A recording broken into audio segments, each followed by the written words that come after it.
শুরুতেই গল্পের আসল চরিত্র র্যামিকে দেখানো হয়। র্যামি তার পুরো পরিবার নিয়ে এক ভদ্রমহিলার বাড়িতে থাকতো। তবে ওই ভদ্রমহিলা র্যামি বা তার পরিবারের ব্যাপারে কিছুই জানতো না। র্যামির ফ্যামিলি অনেক বড় ছিল। র্যামির পরিবারের সদস্যরা আশেপাশের ডাস্টবিনে ফেলে দেওয়া খাবার থেকে খাবার খেত। তবে র্যামি তাদের মতো ছিল না। সে কোনো কিছু খাবার আগে ভালো করে গন্ধ শুঁকে নিত, আর গন্ধ শুঁকার পরে যেই খাবারটি তাকে ঠিক মনে হতো সেই খাবারটি সে খেত। র্যামি তার পরিবারের বাকি সদস্যদেরও বারণ করে তারা যেন আশেপাশে ফেলে দেওয়া খাবার থেকে খাবার খুঁজে না খায়। র্যামি সবসময়ই নিজের খাবার নিজে বানিয়ে খেতে চাইতো। র্যামি প্যারিসের এক বড় শেফেরও অনেক বড় ভক্ত ছিল, যার নাম ছিল গোস্ত। গোস্ত প্যারিসের সব থেকে বড় আর সব থেকে জনপ্রিয় শেফ ছিল, আর র্যামি তার অনেক বড় ভক্ত ছিল। র্যামি তার শো দেখার জন্য প্রায় ওই বৃদ্ধ মহিলাটির ঘরে আসতো। কিন্তু একদিন বৃদ্ধাটি র্যামিকে তার ঘরে দেখে ফেলে। তখন বৃদ্ধাটি তার কাছে থাকা বন্দুক দিয়ে র্যামিকে শুট করতে থাকে, কিন্তু শুট করতে করতে বৃদ্ধাটি ভুলবশত নিজের ছাদের মধ্যেও শুট করে দেয়। আর ছাদে শুট করার জন্য র্যামির পুরো পরিবার ছাদ ভেঙে নিচে পড়ে যায়। একসাথে এতগুলো ইঁদুরকে দেখে তো বৃদ্ধাটি প্রথমে ভয় পেয়ে যায়। এরপর বৃদ্ধাটি সমস্ত ইঁদুরগুলোর ওপরই শুট করতে থাকে। র্যামির পুরো পরিবার নিজেদের জীবন বাঁচানোর জন্য ওই বৃদ্ধাটির ঘর ছেড়ে বাইরের দিকে দৌড়াতে থাকে। র্যামিও তার পরিবারের বাকি সদস্যদের সাথেই বাইরে দৌড়ে পালিয়ে যাচ্ছিল। কিন্তু তখনই র্যামির নজর পড়ে গোস্তর সেই বইটির ওপর। বইটি ছিল গোস্তর রেসিপির বই। র্যামির পরিবারের বাকি সদস্যরা বৃদ্ধার ঘর থেকে বেরিয়ে এসে নদী পার করার জন্য রওনা দিয়ে দেয়, কিন্তু র্যামি পেছনে পড়ে যায়। র্যামি ওই বইটি নেওয়ার চক করে পেছনে পড়ে যায়। র্যামি তার পরিবারের কাছে পৌঁছানোর চেষ্টা করে, কিন্তু র্যামি তার পরিবারের কাছে পৌঁছাতে পারে না, কারণ তার ফ্যামিলি তার থেকে অনেক দূরে চলে যায়। সে তার পরিবারের কোনো অস্তিত্বই খুঁজে পায় না।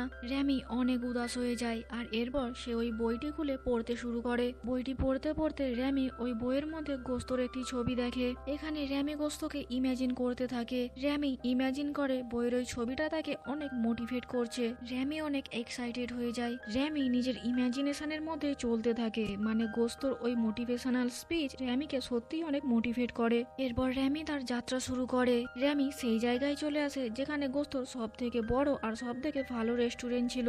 র্যামি ওই বিল্ডিং এর একদম উঁচু জায়গায় বসে থাকে। সামনে তার আইডল গোস্তর রেস্টুরেন্ট। এখানে র্যামি আবারও গোস্তকে ইমাজিন করতে থাকে। এরপর আমাদের রেস্টুরেন্টের ভেতরের দৃশ্য দেখানো হয় রেস্টুরেন্টের ভেতরে কি কি হচ্ছে।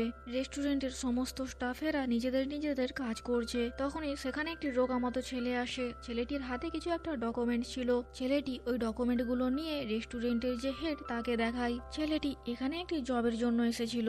রেস্টুরেন্টে একটি কাজের লোকের দরকার ছিল, তাই রেস্টুরেন্টের হেড তাকে রেস্টুরেন্ট পরিষ্কার পরিচ্ছন্ন রাখার জন্য কাজে রেখে দেয়। এইভাবেই একদিন জ্যাক রেস্টুরেন্ট পরিষ্কার করার সময় ভুলবশত সেখানে থাকা একটি স্যুপের পাত্র ফেলে দেয়, যাতে করে অনেকটা স্যুপ নিচে পড়ে যায়। জ্যাক অনেকটা ঘাবড়ে যায়। সে ভাবতে থাকে এবার সে কি করবে। স্যুপটিকে মেকআপ দেওয়ার জন্য জ্যাক তার মধ্যে উল্টো পাল্টা মশলা আরো অনেক কিছু মেশাতে থাকে, আর র্যামি উপর থেকে এসব দেখতে থাকে। আর এখানে আমরা র্যামির সাথে তার আইডল গোস্তকেও দেখি। আর গোস্ত আসলে অনেকদিন আগেই মারা গিয়েছে। গোস্ত যেহেতু র্যামির আইডল, তাই র্যামি সবসময় গোস্তকে ইমেজিন করে। তখনই র্যামি ছাদ থেকে নিচে একটি জল ভর্তি সিঙ্কের ওপর পড়ে যায়। র্যামি সম্পূর্ণ ভিজে যায়, আর এরপর সে সেখান থেকে পালানোর চেষ্টা করে। র্যামি যেমন তেমন করে খিড়কির কাছে যায় সেখান থেকে পালানোর জন্য, কিন্তু পালানোর সময় স্যুপের গন্ধ শুকে র্যামি সেখানেই দাঁড়িয়ে পড়ে। সে ভাবতে থাকে জ্যাক তো পুরো স্যুপটাই খারাপ করে দিয়েছে। র্যামি তার আশেপাশে কিছু উপকরণ দেখে। র্যামি ওই উপকরণগুলোকে নিয়ে স্যুপের মধ্যে ঢালতে থাকে,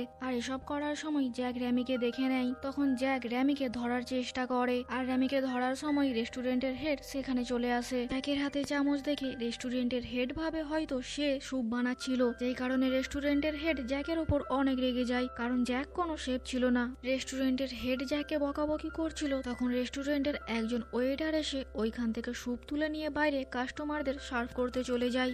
জ্যাক রেস্টুরেন্টের হেডকে পেছনের দিকে দেখিয়ে তাকে আটকাতে বলে, কিন্তু ততক্ষণে অনেক দেরি হয়ে যায়। ওয়েটারটি অলরেডি ওই কাস্টমারটিকে স্যুপটি সার্ভ করে দেয়, আর যেই কাস্টমারটিকে স্যুপটি সার্ভ করা হয়েছিল সে আসলে ফুড ক্রিটিক্স ছিল। আর ওই স্যুপটি খেয়ে ওই ক্রিটিক্সটির অনেক ভালো লাগে। তখন সে হেডকে ডেকে পাঠায়, আর হেডকে বলে যে স্যুপটি তার অনেক ভালো লেগেছে। রেস্টুরেন্টের হেডের এই কথাটি বিশ্বাসই হচ্ছিল না। তখন সে ভেতরে এসে জ্যাককে জিজ্ঞাসা করে সে এত সুন্দর স্যুপ কিভাবে বানালো। তখন জ্যাক হেডকে কি বলবে কিছুই বুঝতে পারছিল না, কারণ স্যুপটা তো আসলেই সে বানায়নি। সে বুঝতেই পারছিল না সে হেডকে কি বলবে। এরপর রেস্টুরেন্টের হেড নিজেই এই স্যুপটি খেয়ে দেখে, আর স্যুপটি খেয়ে তারও অনেক টেস্টি লাগে। হেড জ্যাককে বলে তুমি আমার সামনে এই স্যুপটি বানাবে। আমি দেখতে চাই তুমি এই স্যুপের মধ্যে এমন কি মিলিয়েছো যাতে করে এই স্যুপটির এত টেস্ট। র্যামিও একটি ঝুড়ির ভেতর থেকে এই সমস্ত কিছু শুনছিল।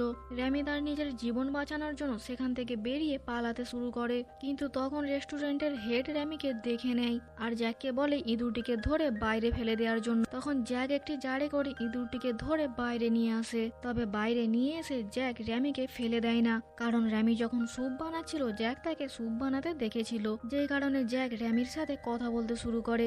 জ্যাক র্যামিকে জিজ্ঞাসা করে যে সেই স্যুপটি কি সত্যি সেই বানিয়েছিল। র্যামি এটাতে মাথা নেড়ে হ্যাঁ বলে। দুজনে একে অপরের সাথে কথা বলতে থাকে। র্যামি কথা বলতে পারতো না, তাই সে ইশারায় জ্যাকের সাথে কথা বলতে থাকে। র্যামি কথা বলতে পারতো না, কিন্তু মানুষদের কথা সে বুঝতে পারতো, যেই কারণে র্যামি ইশারায় জ্যাকের সাথে কথা বলতে থাকে। এরপর জ্যাক র্যামিকে মুক্ত করে দেয়, আর মুক্ত করার সাথে সাথেই র্যামি সেখান থেকে পালিয়ে যায়। র্যামি সেখান থেকে পালিয়ে যাওয়ায় জ্যাক কিছুটা দুঃখী হয়ে যায়, কারণ রেস্টুরেন্টের হেড তাকে বলেছে তার সামনে স্যুপ বানাতে। স্যুপটা তো আসলে জ্যাক বানায়নি, স্যুপটা র্যামি বানিয়েছিল। আর র্যামি যেহেতু সেখান থেকে চলে গেছে, তাই জ্যাক এবার কিভাবে স্যুপ বানাবে সেটা ভেবেই জ্যাক দুঃখী হয়ে যায়। কিন্তু যখন র্যামি দেখে যে জ্যাক দুঃখী হয়ে গেছে, তখন র্যামি আবার জ্যাকের কাছে ফিরে আসে। এরপর র্যামি জ্যাকের সাথেই জ্যাকের বাড়িতে যায়। সকাল হলে র্যামি দুইজনের জন্য ব্রেকফাস্ট তৈরি করে। এরপর র্যামি জ্যাককে রান্না করার ট্রেনিং দিতে থাকে, কারণ র্যামি কথা বলতে পারে না, যেই কারণে র্যামি জ্যাকের মাথার চুল ধরে টেনে টেনে তাকে বোঝাতে থাকে কোন জিনিসটা কখন কিভাবে দিতে হবে। মানে এক প্রকার ভাবে র্যামি জ্যাককে ট্রেনিং দিতে থাকে। জ্যাকও ধীরে ধীরে সমস্ত কিছুই নিজের আয়ত্তে করে নেয়। এরপর জ্যাক র্যামিকে নিজের টুপির ভেতরে করে নিয়ে রেস্টুরেন্টে চলে যায়। রেস্টুরেন্টে যাওয়ার পর র্যামি জ্যাকের চুল ধরে টেনে টেনে তাকে ইশারা করতে থাকে কোনটি কখন দিতে হবে। জ্যাকও র্যামের ইশারা মতো স্যুপ বানাতে থাকে। জ্যাকের বানানো স্যুপ খেয়ে হেড তার উপর ইমপ্রেস হয়ে যায়। এরপর রেস্টুরেন্টের হেড তাকে কাজের লোকের পদ থেকে সরিয়ে তাকে জুনিয়র শেফের পদে রেখে দেয়। রেস্টুরেন্টের হেড জ্যাককে আরো নতুন নতুন রেসিপি শেখার জন্য বলে। জ্যাকের এই প্রতিভা দেখে রেস্টুরেন্টের শেফ একদিন জ্যাকের সেই ডকুমেন্টস গুলো চেক করে।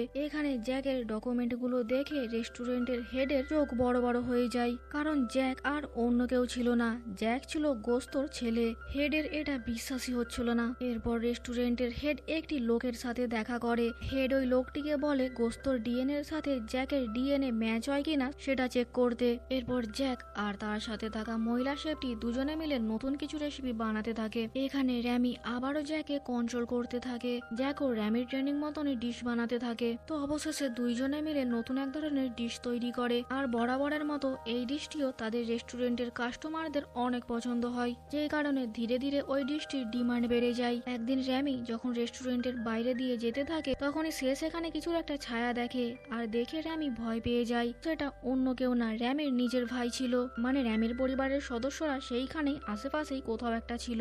র্যামি তার ভাইয়ের সাথে তার পরিবারের কাছে যায়। র্যামিকে পেয়ে তার পরিবারের লোকেরা অনেক খুশি হয়। র্যামিও তার পরিবারের লোকেদের পেয়ে অনেক খুশি হয়। এখানে র্যামি তার পরিবারকে তার সাথে ঘটা সমস্ত ঘটনা খুলে বলে। তখন র্যামির বাবা তাকে বারণ করে মানুষদের সাথে মেলামেশা না করতে, কারণ মানুষরা অনেক খারাপ হয়, তারা ইঁদুর দেখলেই মেরে ফেলে। পরের দিন র্যামি আবারও সেই রেস্টুরেন্টে যায়। রেস্টুরেন্টে গিয়ে র্যামি দেখে জ্যাক অনেক ক্লান্ত হয়ে পড়ে রয়েছে, কারণ জ্যাকের উপর কাজের অনেক চাপ ছিল।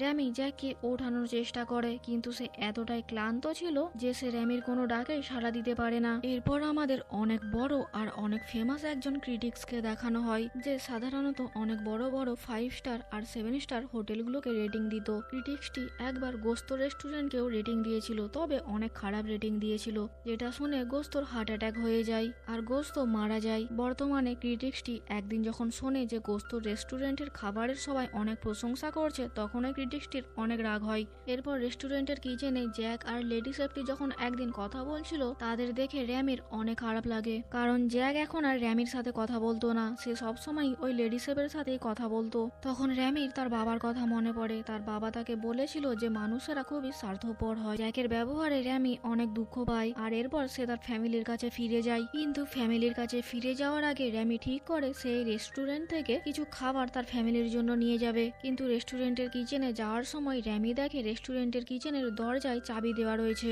আর চাবি সাধারণত থাকে রেস্টুরেন্টের হেডের কাছে, যেই কারণে র্যামি রেস্টুরেন্টের হেডের অফিসে চলে যায়। আর চাবি খুঁজতে খুঁজতে র্যামির চোখ পড়ে কিছু ডকুমেন্টের ওপর। ডকুমেন্টগুলোর মধ্যে এটা লেখা ছিল যে জ্যাক আসলে গোস্তর ছেলে, আর এই ডকুমেন্টগুলি আসলে গোস্তর উইল ছিল। গোস্ত উইল করে দিয়ে যায় যে সে মারা যাওয়ার পর তার এই রেস্টুরেন্টের মালিক হবে তার ছেলে। র্যামি বুঝতে পারে যে রেস্টুরেন্টের হেড জানে জ্যাক আসলে গোস্তরি ছেলে। র্যামি সেই উইলটি নিয়ে সেখান থেকে পালিয়ে যায়। হেড তার পেছন পেছন ধাওয়া করে, কিন্তু হেড র্যামিকে ধরতে পারে না।